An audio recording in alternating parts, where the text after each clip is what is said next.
Aku percaya kepada Allah, Bapa yang Maha Kuasa, Khalik langit dan bumi, dan kepada Yesus Kristus anaknya yang tunggal Tuhan kita, yang dikandung dari Roh Kudus, lahir dari anak darah Maria, yang menderita sengsara di bawah pemerintahan Pontius Pilatus, disalibkan, mati dan dikuburkan, turun ke dalam kerajaan maut.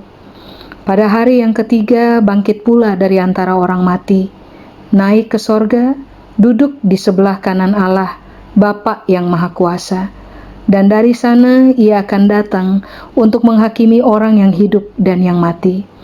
Aku percaya kepada Roh Kudus, gereja yang kudus dan am, persekutuan orang kudus, pengampunan dosa, kebangkitan tubuh, dan hidup yang kekal.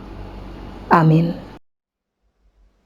Shalom Bapak Ibu, selamat datang di sesi pengajaran kali ini. Jadi kalau saudara semua sudah siap untuk mendengarkan firman Tuhan, mari sama-sama saya ajak kita untuk berdoa terlebih dahulu. Tuhan Yesus, kami tahu Tuhan ada bersama-sama dengan kami di sini. Itulah sebabnya sekali lagi kami minta tolong Tuhan berbicara buat kami dari firman kebenaran. Roh Kudus bantu kami supaya kami mudah memahami firman Tuhan, sehingga biarlah di dalam pemahaman akan kebenaran kami berani untuk memutuskan hidup taat tiap-tiap hari kepada Tuhan. Sementara kami belajar, Tuhan memberkati kami. Kepada Tuhan seluruh kemuliaan, di dalam nama Yesus kami berdoa. Amin. Amin. Baik, mari saya ajak Bapak dan Ibu untuk kita buka bersama-sama dalam kitab Kejadian pasal 15. Saya akan baca ayat 1 sampai dengan ayat yang ke-6. Kejadian pasal 15 ayat 1 sampai dengan ayat yang ke-6. Nah, Alkitab bilang ini, Bapak Ibu. Kemudian datanglah firman Tuhan kepada Abram dalam suatu penglihatan. Janganlah takut Abram, akulah perisaimu, upahmu akan sangat besar. Abram menjawab, ya Tuhan Allah. Apakah yang akan engkau berikan kepadaku? Karena aku akan meninggal dengan tidak mempunyai anak. Dan yang akan mewarisi rumahku ialah Eliezer, orang Damsyik itu. Lagi kata Abram, engkau tidak memberikan kepadaku keturunan, sehingga seorang hambaku nanti menjadi ahli warisku. Tetapi datanglah firman Tuhan kepadanya demikian. Orang ini tidak akan menjadi ahli warismu, melainkan anak kandungmu. Dialah yang akan menjadi ahli warismu. Lalu Tuhan membawa Abram keluar serta berfirman, coba, lihat ke langit. Hitunglah bintang-bintang jika engkau dapat menghitungnya. Maka firman-Nya kepadanya, demikianlah banyaknya nanti keturunanmu. Lalu percayalah Abram kepada Tuhan, maka Tuhan memperhitungkan hal itu kepadanya sebagai kebenaran. Nah, mari kita kembali ke ayat yang pertama, Bapak Ibu. Di situ Alkitab berkata bahwa realita tentang Abram adalah dia sedang ada pada posisi takut. Karena memahami hal ini, makanya dalam penglihatan Tuhan berkata kepada Abram, Abram, jangan takut. Sebab rupa-rupanya ternyata begini, waktu orang hidup dalam ketakutan, Bapak Ibu, akan sulit bagi mereka untuk mempercayai Tuhan, bahkan untuk berpegang kepada realita mengenai siapa Tuhan yang sebenarnya.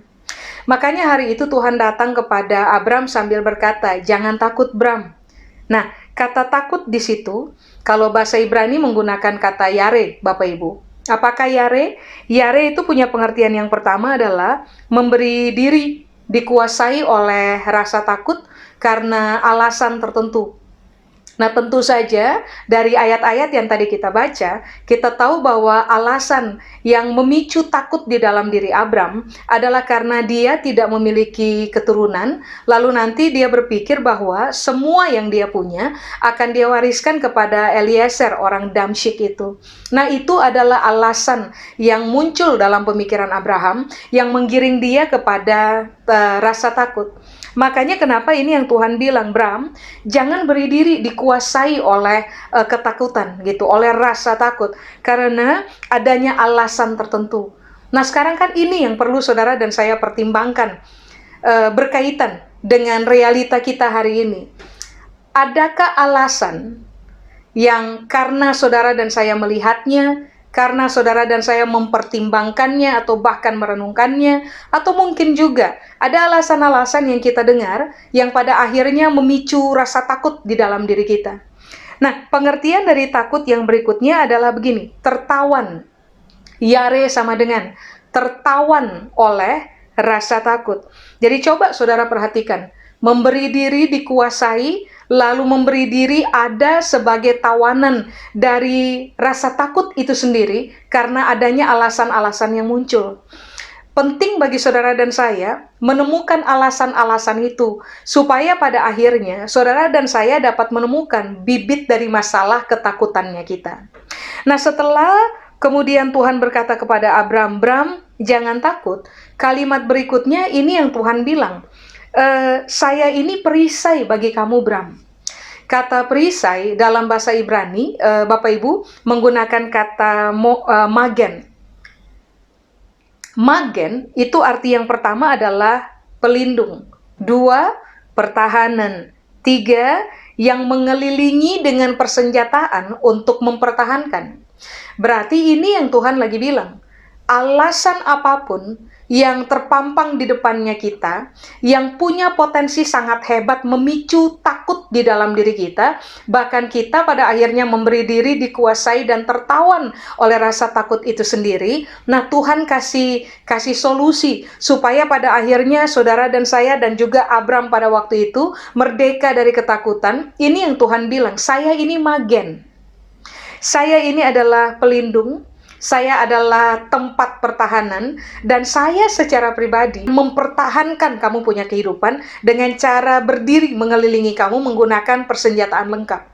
Nah, kenapa ini penting Bapak Ibu untuk kita cermati? Sebab kalau orang tetap hidup dalam rasa takut, tadi saya sudah bilang, mereka yang akan lebih terfokus melihat bahwa alasan di depan mata jauh lebih besar dari realita Tuhan yang adalah pelindung. Nah, kalau saudara di rumah punya kamus Merriam-Webster, saudara cari saja arti dari kata takut. Merriam-Webster kamus berkata bahwa takut itu adalah emosi yang tidak menyenangkan, yang seringkali menjadi sangat kuat bekerja di dalam kita karena adanya kesadaran akan bahaya di dalam kita.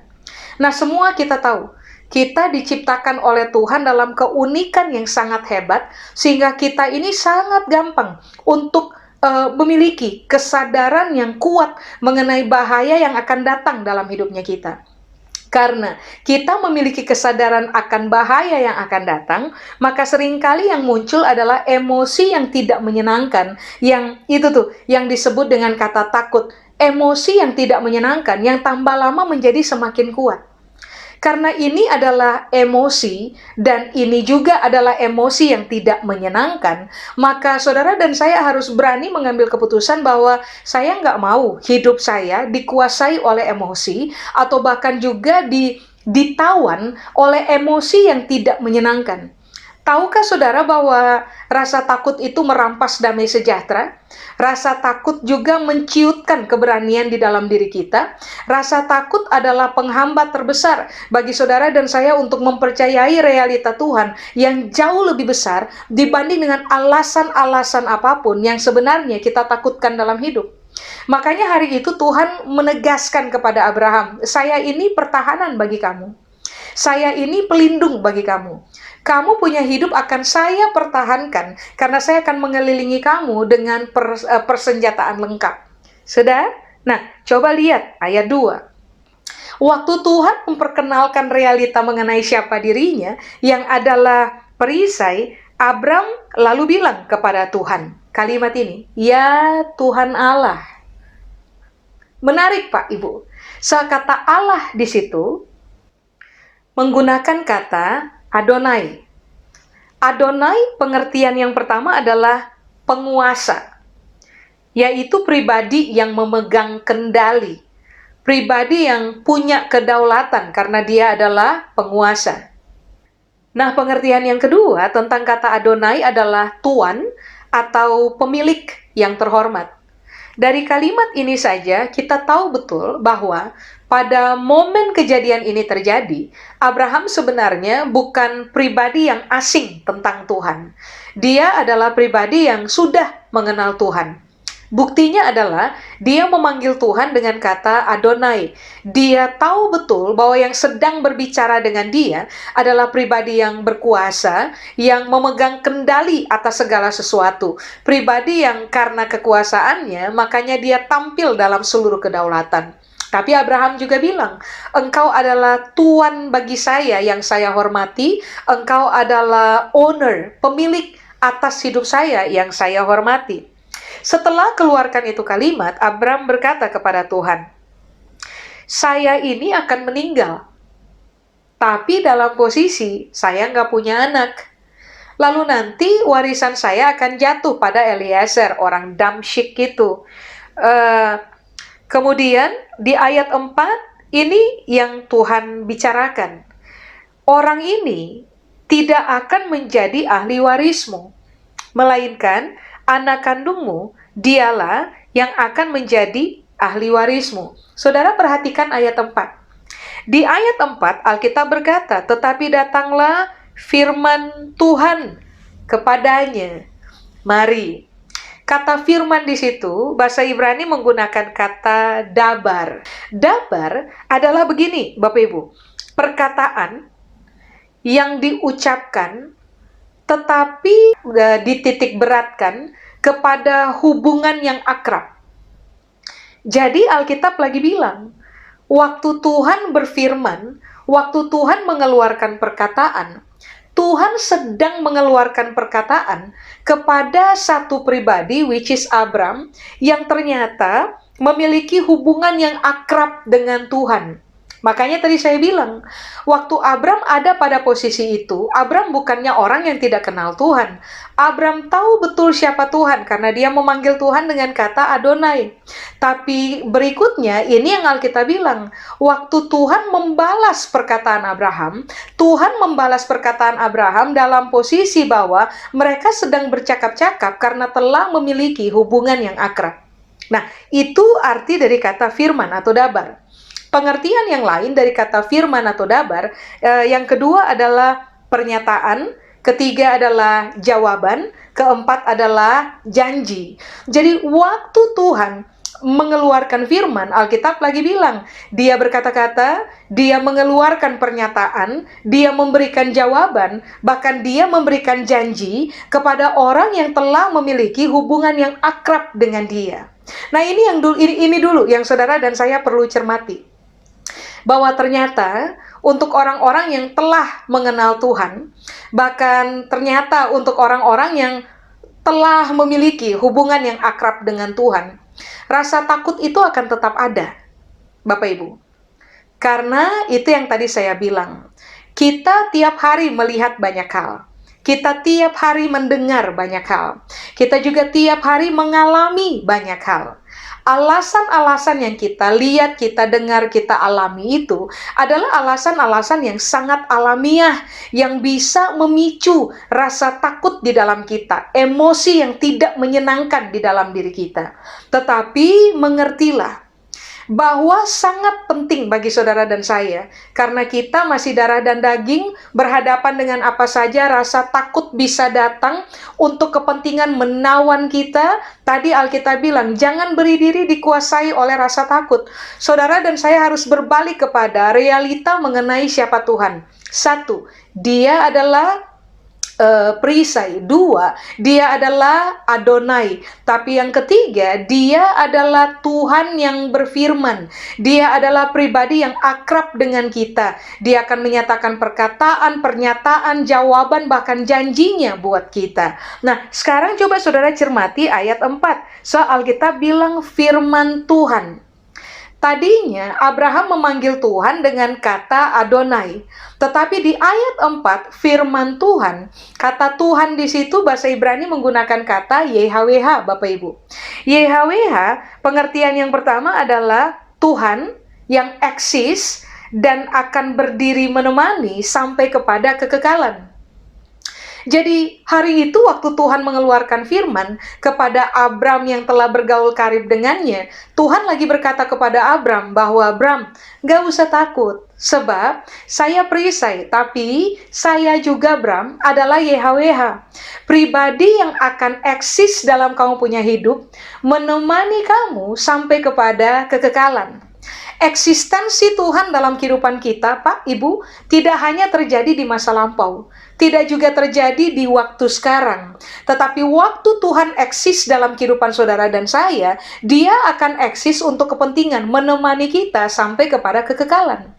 Berarti kan ini kebenaran yang harus kita bangun dalam kerangka berpikir kita, bahwa waktu saudara dan saya harus deal dengan alasan-alasan yang bisa menggiring kita kepada takut itu sendiri. Percayalah bahwa Tuhan tidak mungkin akan pernah tinggal diam membiarkan saudara dan saya berurusan dengan alasan-alasan yang ada seorang diri. Karena Tuhan memperkenalkan namanya sebagai pribadi yang eksis dan akan hadir untuk menemani kita dalam alasan apa saja yang harus kita hadapi. Amin.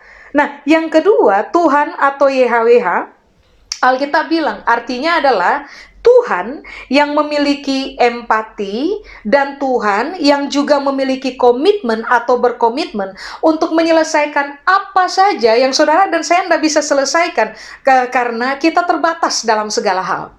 Jadi hari itu Tuhan menegaskan kepada Abram realita tentang siapa dia. Saya nih YHWH. Saya adalah pribadi yang memiliki empati, yang tahu betul apa yang kamu rasa. Jadi kalau saudara berpikir bahwa Tuhan enak, Tuhan gak pernah ngalami ini, Tuhan gak rasa apa yang saya rasa. Tahukah saudara bahwa pemikiran itu adalah sebuah pemikiran yang salah tentang Tuhan? Pelajari kitab Ibrani, saudara akan menemukan Alkitab berkata, imam besar yang kita punya bukanlah imam besar yang tidak dapat turut merasakan apa yang kita rasa.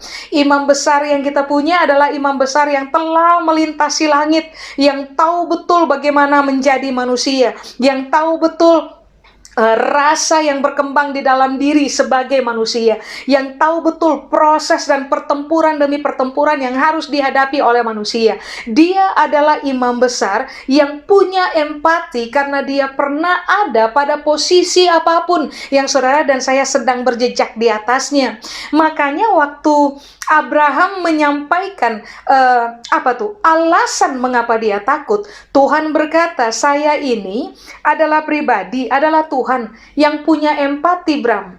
Saya tahu betul ketakutan dalam diri kamu. Saya tahu betul battle di dalam kamu. Saya tahu betul bagaimana kamu sedang bertempur dalam kamu punya cara berpikir. Tapi Tuhan juga bilang, saya tahu, tetapi saya juga adalah pribadi yang akan berkomitmen untuk menyelesaikan apa saja yang kamu nggak bisa selesaikan.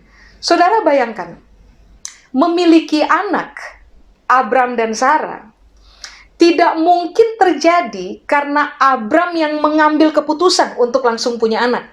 Maksudnya begini, Abram tidak punya kuasa untuk menciptakan anak. Keterbatasan Abram di situ tuh. Nah, hari itu Tuhan datang sambil berkata, Abram, saya tahu yang kamu rasa, Abram. Karena Tuhan punya empati. Lalu Tuhan berkata, mengertilah, Abram, saya ini tipikal pribadi yang suka berkomitmen. Komitmen saya adalah, saya akan terlibat untuk menyelesaikan apa saja yang kamu tidak bisa selesaikan.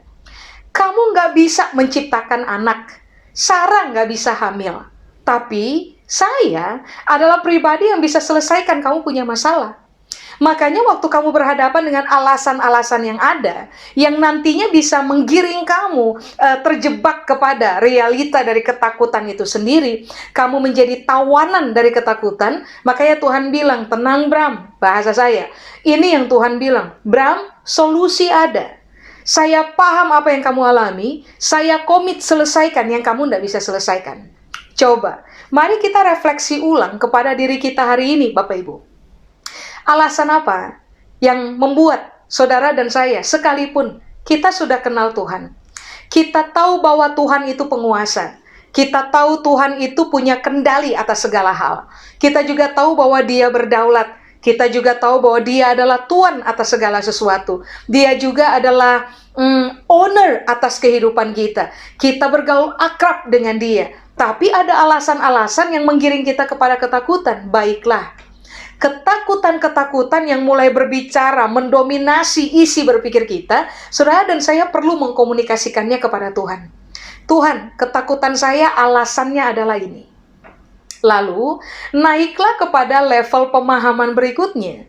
Bertemu dengan realita bahwa Tuhan bukan cuman Adonai, Dia juga adalah YHWH yang, mari saya ulang, Alkitab bilang, saya eksis untuk menemani kamu sampai kepada kekekalan. Saya berempati, saya rasa apa yang kamu rasa. Kalau orang Ambon suka bilang, beta rasa, ale rasa, kita sama-sama rasa yang sama gitu. Jadi Tuhan berkata, saya punya empati, saya tahu betul apa yang kamu rasa. Tapi ingat ini Bram, saya juga punya kemampuan untuk komit menyelesaikan apa yang kamu tidak bisa selesaikan. Coba, kita perlu berkata kepada diri sendiri, saya terbatas dalam banyak hal. Alasan-alasan yang muncul di depan mata itu menggiring saya, bisa menjebak saya menjadi tawanan dalam ketakutan. Saya akan komunikasikan emosi di dalam saya kepada Tuhan. Saya akan komunikasikan isi berpikir saya yang dikuasai oleh ketakutan kepada Tuhan. Karena Tuhan adalah teman karibnya saya. Supaya pada akhirnya saya bertemu, saya naik kepada level meyakini realita bahwa Dia adalah YHWH. Amin, Bapak Ibu. Nah, apakah YHWH? Pengertian yang berikutnya adalah begini. Satu-satunya Tuhan yang benar. Kalau Dia adalah satu-satunya Tuhan yang benar, berarti kan begini, perkataannya adalah satu-satunya perkataan yang benar, yang waktu Dia berbicara kepada kita, kita ini bisa berpegang kepada perkataannya. Sebab, kalau saudara lihat pada Bilangan pasal 23 ayat 19, kan Alkitab bilang, Allah bukanlah manusia sehingga ia berdusta, bukan anak manusia sehingga ia menyesal. Masakan ia berbicara, masakan ia berfirman, lalu dia tidak menepatinya, lalu dia tidak mengerjakannya? Berarti Alkitab lagi bilang, sekali Tuhan ngomong, omongan Tuhan itu yang paling benar. Nah, apapun yang Tuhan ngomong, itu pasti jadi. Makanya hari itu Alkitab bilang, firman YHWH, perkataan, pernyataan, jawaban, janji dari pribadi yang, coba bayangkan, pribadi yang eksis, temani kita, pribadi yang berempati, pribadi yang komit menyelesaikan apa yang kita tidak bisa selesaikan, pribadi yang benar, yang terhadapnya kita bisa mengandalkan Dia punya perkataan. Kita bisa lean on, kita bisa bergantung sepenuhnya kepadanya. Sebab kita tahu Dia tidak mungkin berdusta kepada kita. Amin, Bapak Ibu. Coba. Saudara lihat ayat yang kelima. Setelah Tuhan, firman Tuhan kepada Abram. Setelah itu Tuhan bilang, Eliezer, orang Damsyik itu, bukan dia pewarisnya. Pewaris dari seluruh warisan yang kamu punya adalah anak kandungmu. Nah, ini kan mengandung janji. Ini kan adalah jawaban dari Tuhan untuk selesaikan alasan-alasan yang berkecamuk dengan sangat ribut di dalam cara berpikir Abraham, yang berupaya menggiring Abraham ada pada posisi dikuasai, ditawan oleh oleh ketakutan, dikuasai oleh emosi yang tidak menyenangkan. Karena Alkitab bilang, dia sadar akan ada bahaya. Semua warisan yang saya punya bahaya dong. Kalau nggak jatuh pada anak kandung saya, itu bahaya. Kesadaran akan bahaya. Tapi hari itu, setelah Alkitab berkata, firman YHWH, setelah Tuhan keluarkan Dia punya firman, nah, di ayat 5 ini, lalu Tuhan, lihat huruf besar semua, YHWH, lalu Tuhan membawa Abram keluar serta berfirman, coba lihat ke langit, Bram. Hitunglah bintang-bintang kalau kamu dapat menghitungnya. Lalu firman-Nya, demikianlah banyaknya nanti keturunanmu. Itu kan janji. Sesuatu yang Abraham gak lihat di depan mata. Sesuatu masalah, sebuah masalah yang Abraham tidak bisa selesaikan. Tapi Tuhan menunjukkan identitas dirinya kepada Abraham, lalu Tuhan meyakinkan Abraham bahwa begini, yang kamu nggak bisa bikin, saya bisa. Yang kamu nggak akan alami, saya bisa bikin supaya kamu mengalaminya. Sudah? Makanya itu yang Tuhan bilang, demikianlah banyaknya nanti keturunanmu. Coba saudara bayangkan, pada hari itu, anak aja nggak punya. Bagaimana mungkin bisa punya keturunan yang banyak? Tapi masalahnya, yang mengeluarkan janji ini, yang mengeluarkan perkataan ini, adalah Adonai dan juga YHWH. Satu pribadi dengan dua nama yang menunjukkan identitas asli mengenai siapa dirinya. Apa yang Tuhan bicara kepada Abram itu belum terlihat kasat mata, Bapak Ibu. Belum terlihat oleh mata jasmania. Tetapi begini, yang bicara nih Tuhan. The only true God. Satu-satunya Tuhan yang benar. Yang gak punya kebiasaan nipu. Makanya, waktu Tuhan mempertontonkan realita mengenai siapa dirinya, lalu kemudian coba saudara lihat di ayat yang ke-6. Di ayat yang ke-6, Alkitab bilang, lalu percayalah Abraham kepada siapa? Tuhan, YHWH. Maka Tuhan memperhitungkan hal itu kepadanya sebagai kebenaran. Nah, kata percayalah dalam bahasa Ibrani itu menggunakan kata aman. A-M-A-N, aman. Percayalah atau aman, itu artinya adalah begini, percaya dalam kesetiaan karena memiliki jaminan. Jaminan Abraham apa? Jaminannya apa? Nggak ada jaminan yang kelihatan mata. Tetapi ternyata jaminan Abraham adalah Tuhan sendiri yang memperkenalkan dirinya sebagai saya perisai buat kamu, Bram. Saya Adonai dalam kamu punya hidup. Saya juga adalah YHWH dalam kamu punya hidup. Dan yang memperkenalkan diri adalah Tuhan yang benar. Makanya kenapa ini yang Alkitab bilang, Abraham melihat bahwa realita Tuhan adalah sebuah jaminan. Nah sekarang kan begini Pak, Ibu, dalam hidup kita tiap-tiap hari. Waktu saudara dan saya bertemu dengan alasan demi alasan yang dari tadi saya sudah bilang untuk kita bersama. Alasan demi alasan yang menggiring kita untuk tertawan oleh rasa takut. Waktu kita berhadapan dengan itu, sedangkan ini yang kita lihat di depan matanya kita. Nggak ada pintu kebuka. Nggak ada jendela kebuka. Semua jalan ketutup. Tidak ada harapan untuk kita punya persoalan. Nggak ada jaminan yang bisa kita pegang. Itulah sebabnya kenapa kita takut. Tetapi hari itu Alkitab berkata bahwa Abram itu memutuskan untuk percaya kepada Tuhan.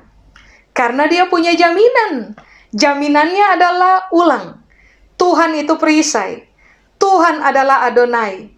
Tuhan adalah YHWH. Pribadi yang eksis dalam kehidupan kita. Pribadi yang tidak mungkin lepas tangan untuk apa saja alasan yang saudara dan saya sekarang sedang hadapi. Nah, itu jaminan buat Abram. Nah, sekarang kan pertanyaannya adalah begini. Apakah kita memiliki hubungan yang sangat akrab dengan Tuhan?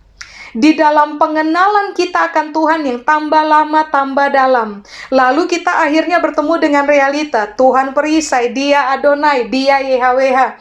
Apakah keadaan ini, kebenaran ini, cukup bagi kita untuk kita jadikan sebagai jaminan, sehingga pada akhirnya kita akan memutuskan untuk percaya kepada Tuhan dalam kesetiaan. Sebab rupa-rupanya begini Pak, Ibu, secara natural. Saudara dan saya punya kepercayaan pasti akan jatuh bangun. Hari ini percaya, besok enggak. Lusa percaya, besoknya lagi enggak. Itu bisa terjadi dalam hidupnya kita. Kalau Bapak Ibu, saudara dan saya nggak punya jaminan. Semua orang hanya akan ditemukan setia mempercayai Tuhan ketika mereka memiliki jaminan. Makanya pendekatannya Tuhan dalam Kejadian pasal 15 ayat 1-6 ini, Tuhan itu berupaya untuk declare himself.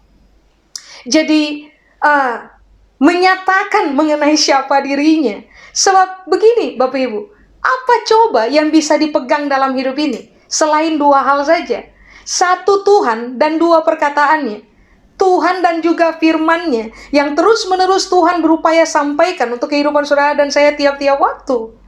Kalau toh tidak ada jaminan apapun untuk saudara dan saya percaya kepada pintu ini terbuka, pintu ini tertutup, bagaimana mungkin terbuka? Jalan gak ada lagi, bagaimana mungkin ada jalan baru? Semua jendela ketutup, bagaimana mungkin ada jendela baru? Kalau toh kita melihat ada alasan-alasan itu yang muncul, yang kemudian akan memicu kita untuk menjadi tawanan dari rasa takut, begini Pak, Ibu, ingatlah dengan baik. Kita itu kenal Tuhan loh. Kita itu punya hubungan yang akrab dengan Tuhan. Jadi, komunikasikan saja, bicarakan saja alasan-alasan yang sedang berkecamuk di dalam pemikiran saudara kepada Tuhan, supaya pada akhirnya Tuhan menghampiri saudara dan saya menggunakan firman Tuhan untuk kembali menegaskan realita tentang siapa Dia untuk saudara dan saya, supaya pada akhirnya kita akan memutuskan untuk begini, saya punya jaminan sekarang. Saya punya jaminan bahwa pintu akan terbuka. Saya punya jaminan bahwa akan ada jalan baru saat tidak ada jalan. Saya punya jaminan bahwa masalah yang tampaknya nggak bisa selesai ini karena udah seperti benang kusut. Saya punya jaminan bahwa Tuhan hadir dalam hidup saya, mendampingi hidup saya, dan Dia akan menyelesaikan apa yang saya secara manusia nggak bisa menyelesaikannya. Perkataan Tuhan dalam firman-Nya seharusnya cukup menjadi jaminan untuk saudara dan saya memutuskan percaya kepada Tuhan dalam kesetiaan seperti yang dikerjakan oleh Abram. Nah, kata percayalah atau kata aman, pengertian yang kedua adalah percaya dalam posisi berdiri teguh, nggak gampang diombang-ambingkan. Saudara masih ingat sekali waktu Yesus menampakkan diri tengah malam di tengah laut. Waktu murid-murid sedang berlayar. Mereka ketakutan dan berpikir bahwa itu hantu. Lalu pada akhirnya mereka tahu bahwa itu Tuhan. Lalu kemudian Petrus bersuara dan Petrus bilang, Tuhan jika itu Engkau, suruhlah saya berjalan menghampiri Engkau. Kira-kira begitu, lalu dia harus jalan di atas air. Kemudian Tuhan bilang, ya udah, kalau mau jalan ketemu saya di sini, mari jalan. Turun aja dari perahu, bahasa saya. Turun aja dari perahu, jalan aja di atas air. Kamu bisa ketemu saya secara pribadi. Nah, kemudian ini kan yang Alkitab bilang. Petrus turun dari perahu. Lalu dia berjalan di atas air. Sampai Alkitab bilang, bertiuplah angin mengenai Petrus, punya wajah. Itu tuh. Angin yang bertiup, itu tuh alasan-alasan yang membuat saudara dan saya dikuasai oleh ketakutan. Nah, ini yang Alkitab bilang, jangan kasih diri dikuasai oleh ketakutan karena alasan apapun yang muncul dalam kehidupan saudara dan saya. Hari itu angin bertiup, Petrus shock kena tiupan angin, lalu kemudian dia mulai tenggelam. Lalu dia berkata, Tuhan tolong, saya tenggelam. Nah, ini kan ada alasan. Makanya mari kita duduk sebentar, ambil waktu, renungkan ulang. Ada nggak alasan-alasan yang sedang berkecamuk dalam pemikiran kita, yang sedang menggiring kita kepada rasa takut itu sendiri. Lalu kita mulai memberi diri kita dikuasai oleh rasa takut dan menjadi tawanan dari rasa takut. Hari ini Pak, Ibu, kabar baiknya adalah Tuhan memperkenalkan dirinya sekali lagi kepada saudara dan saya. Ulang, Dia perisai, Dia Adonai, Dia YHWH. Buat Abram, itu cukup sebagai jaminan. Sekarang pertanyaannya, apakah buat kita itu cukup sebagai jaminan? Kalau itu cukup sebagai jaminan, rupa-rupanya ini yang Alkitab bilang. Saudara dan saya akan mempercayai Tuhan berdiri teguh. Kita nggak akan diombang-ambingkan dalam persoalan mempercayai Tuhan. Seperti yang tadi saya bilang, hari ini percaya besok enggak, lusa percaya besoknya lagi enggak Pak Ibu. Kita akan menjadi orang-orang yang teguh berdiri untuk mempercayai Tuhan. Nah, pengertian yang ketiga dari kata percayalah atau kata aman, itu ternyata adalah begini, membangun percaya yang berkelanjutan. Ini kan berkaitan erat dengan keputusan pribadi, Pak Ibu. Membangun percaya yang sustain, yang berkelanjutan. Jadi bayangkan, Kenapa Abram bisa percaya dalam kesetiaan kepada Tuhan? Dia berdiri teguh dalam rasa percaya, tidak terombang-ambing. Kemudian Alkitab bilang begini, dia ditemukan sebagai pribadi yang membangun percaya yang sustain, yang berkelanjutan. Sederhana, dia punya jaminan. Karena dia punya jaminan, makanya dia bangun dirinya sendiri, membangun kepercayaan kepada Tuhan dalam dirinya sendiri, dan itu dikerjakan terus-menerus secara sustain, berkelanjutan. Berarti ini yang Alkitab bilang. Kalau saudara dan saya akhirnya berpegang teguh tentang realita Tuhan sebagai jaminan atas kehidupannya kita, maka tiap hari waktu kita berhadapan dengan alasan apa saja, masalah apa saja, tekanan apa saja, you name it Pak Ibu, yang akan mampu menggiring kita untuk dikuasai atau bahkan ditawan oleh rasa takut, ini yang Alkitab bilang, nah jaminan itu harus dipakai, supaya pada akhirnya percaya dalam diri kita terbangun, dan percaya yang terbangun dalam diri kita itu sustain, berkelanjutan, terus-menerus, sampai pada akhirnya saudara dan saya ditemukan sebagai orang-orang yang sangat terlatih untuk mempercayai Tuhan.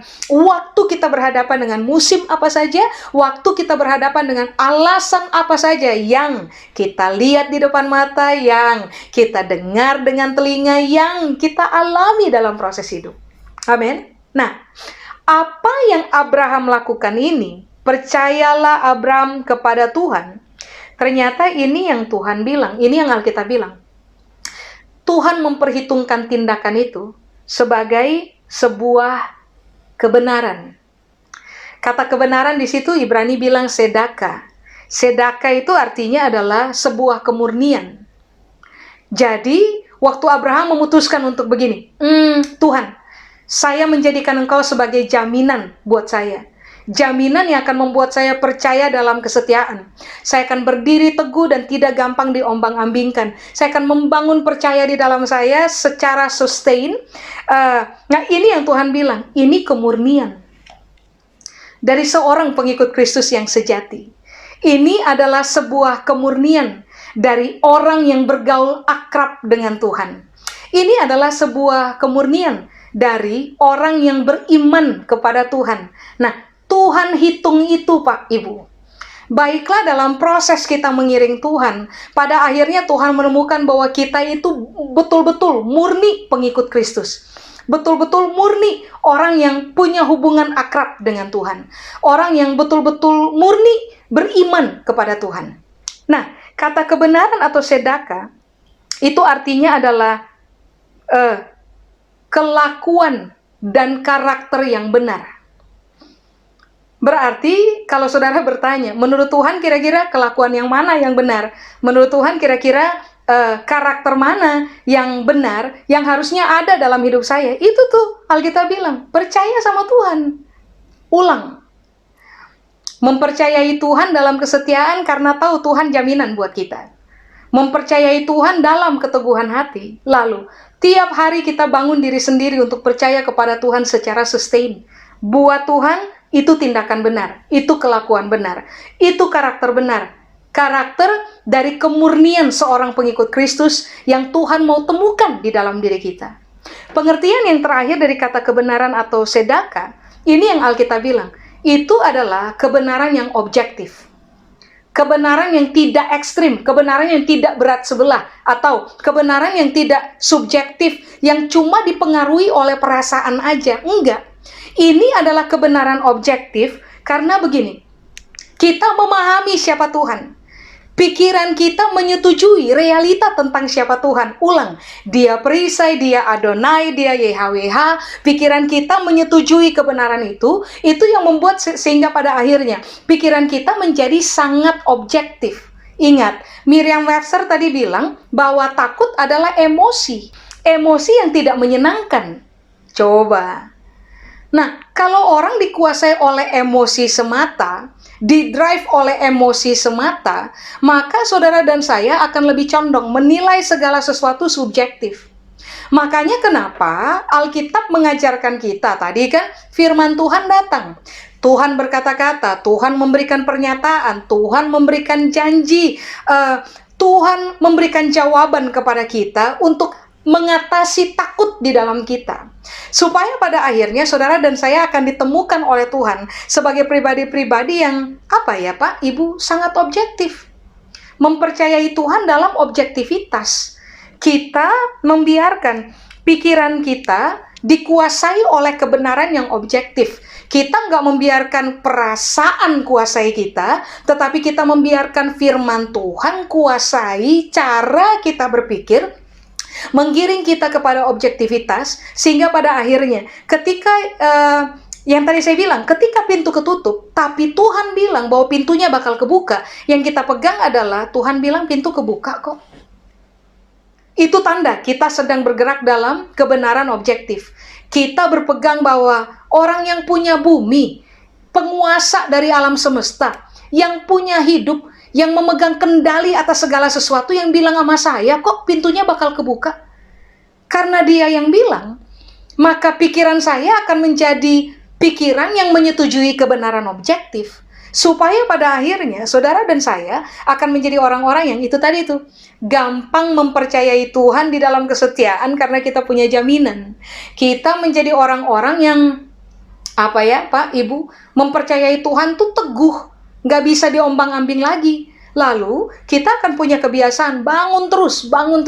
Waktu takut mulai menyerang, bangun lagi rasa percaya. Sampai rasa percaya itu sustain dalam hidupnya kita. Waktu alasan-alasan mulai datang, ini yang Alkitab bilang, bangun lagi itu kepercayaan kepada Tuhan. Karena kita punya jaminan. Waktu kita melakukannya, Alkitab bilang, Tuhan melihat itu, bahwa kita sedang mengerjakan kebenaran yang sangat objektif. Amin. Mari Pak, Ibu, mari kita memutuskan untuk bergaul karib dengan Tuhan dan tambah lama tambah dalam. Jangan pernah kaget, orang yang bergaul karib dengan Tuhan akan berhadapan dengan masalah-masalah yang real, yang juga punya potensi besar untuk menjebak kita, menawan kita dalam rasa takut. Tetapi waktu itu terjadi dalam hidup saudara dan saya, kita udah tahu jawabannya. Kita harus kembali kepada Tuhan, kembali kepada firman Tuhan, berpegang teguh kepada realita mengenai siapa Tuhan, menjadikan semua hal itu sebagai jaminan buat hidupnya kita, supaya percaya di dalam kita mendominasi hidupnya kita daripada takut itu sendiri. Kita hidup bukan karena apa yang terlihat oleh mata jasmani. Kita hidup berdasarkan perkataan Tuhan, pernyataan Tuhan, jawaban Tuhan, dan janji Tuhan dalam hidup kita.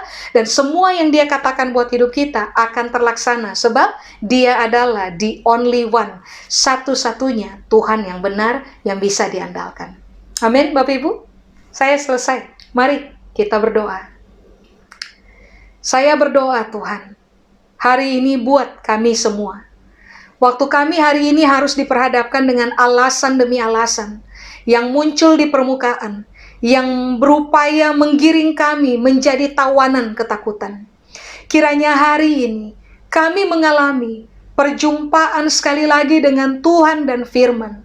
Kami bertemu sekali lagi dengan kebenaran mengenai realita Tuhan sebagai perisai Adonai dan juga YHWH bagi hidup kami, supaya pada akhirnya kebenaran ini akan kami pegang teguh sebagai jaminan untuk mempercayai Tuhan dalam kesetiaan, untuk berpegang teguh mempercayai Tuhan dan gak gampang terombang-ambingkan, lalu melatih diri, membangun diri sendiri tiap-tiap hari, mempercayai Tuhan secara sustain, supaya biarlah apa yang kami percayai dari perkataan Tuhan, perkataan itu terlaksana atas kehidupan kami.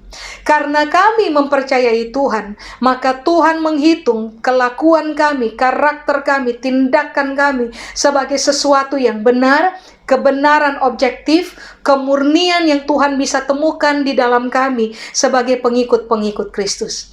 Hari ini saya berdoa kepada semua saudara yang sedang dikuasai oleh ketakutan. Di dalam nama Yesus, merdekalah dari rasa takut. Pegang kembali Tuhan sebagai jaminan. Bangkit lagi, bergerak lagi, berjalan lagi, percaya sekali lagi.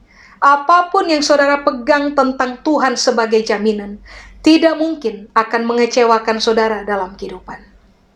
Seluruh kebenaran ini ya Tuhan, meteraikan di dalam pemahaman kami, pertimbangan kami, supaya seumur hidup kami terkenal sebagai pelaku-pelaku kebenaran dan bukan hanya pendengar saja. Kami mau mengakhiri doa kami dengan mendoakan doa yang Tuhan Yesus ajar kepada kami bersama-sama. Bapa kami yang ada di dalam sorga, dikuduskanlah namamu. Datanglah kerajaanmu, jadilah kehendakmu di bumi seperti di sorga. Berilah kami hari ini makanan kami yang secukupnya. Dan ampunilah kami akan kesalahan kami, seperti kami juga mengampuni orang yang bersalah kepada kami. Dan jangan membawa kami ke dalam pencobaan, tetapi lepaskanlah kami daripada yang jahat. Karena Engkaulah yang mempunyai kerajaan, dan kuasa, dan kemuliaan, sampai selama-lamanya. Di dalam nama Yesus, kami berdoa. Amin. Tuhan Yesus memberkati Bapak Ibu.